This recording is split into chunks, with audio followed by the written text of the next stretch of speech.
आप सभी को सफला एकादशी की हार्दिक शुभकामनाएं। आइए मिलकर सुनते हैं सफला एकादशी की व्रत कथा।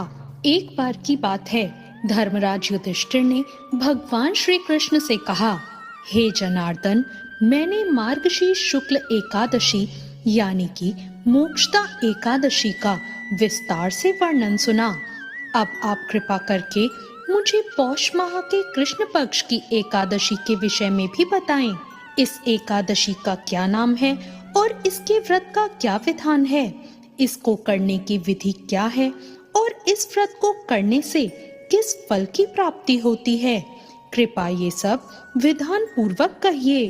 भगवान श्री कृष्ण ने कहा, पौष माह के कृष्ण पक्ष में आने वाली इस एकादशी को सफला एकादशी कहा जाता है। इस एकादशी के देवता श्री नारायण हैं। विधि पूर्वक इस व्रत को करना चाहिए। जिस प्रकार नागों में शेषनाग, पक्षियों में गरुड़ और सब ग्रह में चंद्रमा, यज्ञों में अश्वमेघ और देवताओं में भगवान विष्णु श्रेष्ठ हैं, उसी तरह सब व्रतों में एकादशी का व्रत श्रेष्ठ है।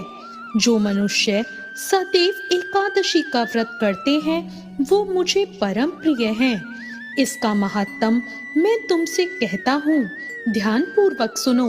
भक्त वत्सल भगवान श्री कृष्ण कहने लगे, धर्मराज, मैं तुम्हारे स्नेह के कारण तुमसे कहता हूँ कि एकादशी व्रत के अतिरिक्त मैं अधिक से अधिक दक्षिणा पाने वाले यज्ञ से भी नहीं प्रसन्न होता। अतः इसे अत्यंत भक्ति और श्रद्धा से युक्त होकर करना चाहिए। हे राजन, इस एकादशी का महात्म अब तुम एकाग्रचित होकर सुनो। एक समय की बात है, चंपावती नगरी में महिष्मान नाम का राजा राज्य करता था। उसके 4 पुत्र थे। उन सब में लुम्पक नाम वाला बड़ा राजपुत्र महापापी था। वो पापी हमेशा पर स्त्री और वैश्यागमन और दूसरे बुरे कामों में भी अपने पिता का धन नष्ट किया करता। वो हमेशा देवता, ब्राह्मण, वैष्णवों की निंदा किया करता। जब राजा को अपने बड़े पुत्र के ऐसे कुकर्मों का पता चला तो उन्होंने उसे अपने राज्य से निकाल दिया। तब वो विचार करने लगा कि अब मैं कहाँ जाऊं और क्या करूं? अंत में उसने चोरी करने का निश्चय किया।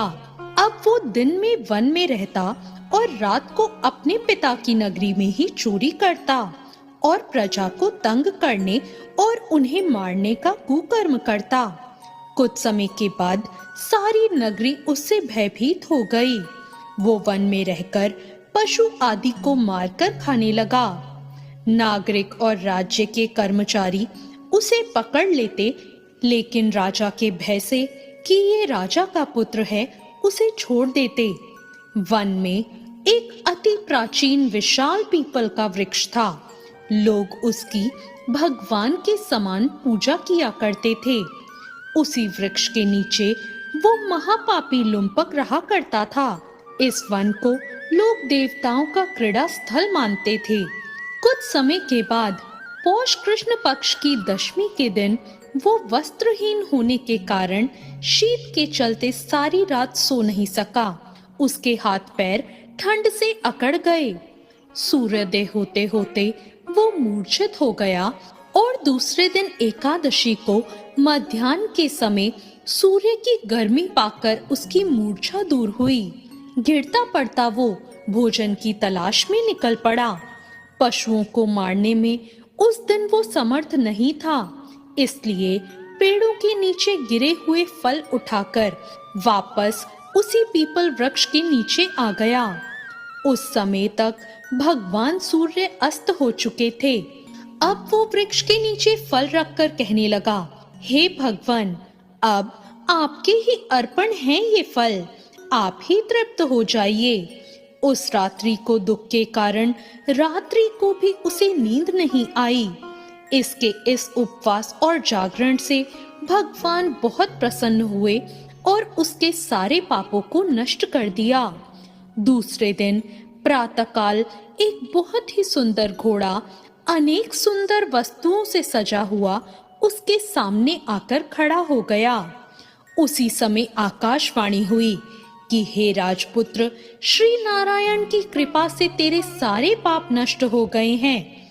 अब तू अपने पिता के पास जाकर राज्य को प्राप्त कर। ऐसी वाणी सुनकर वो बहुत प्रसन्न हुआ और दिव्य वस्त्र धारण करके भगवान आपकी जय हो ऐसा कहकर अपने पिता के पास गया। उसके पिता ने प्रसन्न होकर उसे समस्त राज्य का भार सौंप दिया और स्वयं वन के रास्ते चला गया। अब लुम्पक शास्त्रों के अनुसार ही राज्य करने लगा। उसके स्त्री पुत्र आदि सारा कुटुंब भगवान नारायण का भक्त हो गया।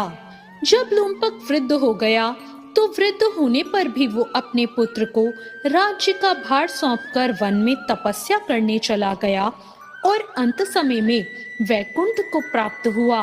इसलिए जो मनुष्य इस परम पवित्र सफला एकादशी का व्रत करते हैं उसे अंत में मुक्ति मिलती है। जो नहीं करते वो पूंछ और सींगों से रहित पशुओं के समान है। इस सफला एकादशी के महात्म को पढ़ने या सुनने से मनुष्य को अश्वमेघ यज्ञ का फल मिलता है। तो ये थी आज की व्रत कथा। आपको सफला एकादशी की ये व्रत कथा कैसी लगी? कमेंट करके जरूर बताएं। कथा अच्छी लगी हो तो लाइक जरूर